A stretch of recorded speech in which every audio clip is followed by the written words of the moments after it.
बुलेटिनच्या सुरुवातीलाच राज्याच्या राजकीय वर्तुळातून एक महत्त्वाची बातमी। पारंपरिक मतं राष्ट्रवादीपासून दूर गेली। प्रफुल्ल पटेलांनी मोठी कबुली दिलेली आहे। 400 पारच्या घोषणेमुळे गैरसमज पसरवले। गैरसमजाला फटका बसण्याची पटेलांना भीती आहे, तर राष्ट्रवादीची मतं शरद पवारांसोबत राहिल्याचा देखील आता सवाल उपस्थित होतोय। महत्त्वाची आणि मोठी बातमी, पारंपरिक मतं राष्ट्रवादीपासून दूर गेली। प्रफुल्ल पटेलांनी ही मोठी कबुली दिलेली आहे, तर 400 पारच्या घोषणेमुळे अनेक गैरसमज पसरवले गेल्याचं देखील प्रफुल्ल पटेलांचं म्हणणं आहे।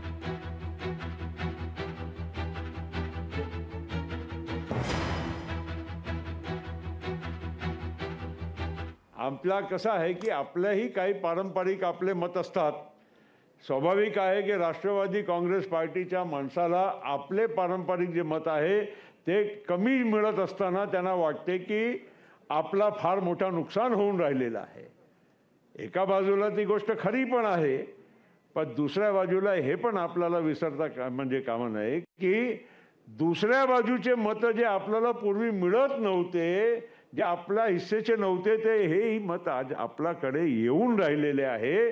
आणि त्याच्यामुळे ते त्यांची आणि आपला म्हणजे कॉम्बिनेशन जेव्हा आपण करू तर नक्कीच मताधिक्य आपला वाढेल।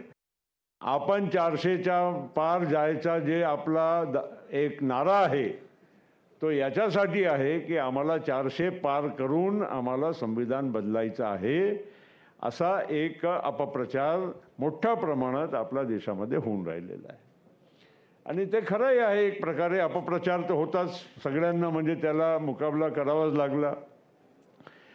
मी त्यांना जेव्हा आठवण करून दिली, त्यांनी त्या मीटिंगमधून पहिल्यांदा म्हणजे याच्या अपप्रचाराचा खुलासा किंवा त्यांच्याकडून जे काही त्यांची सूचना होती ते त्यांनी सुरू केली। लोकशाही मराठी ऐका, पहा, जागरूक रहा।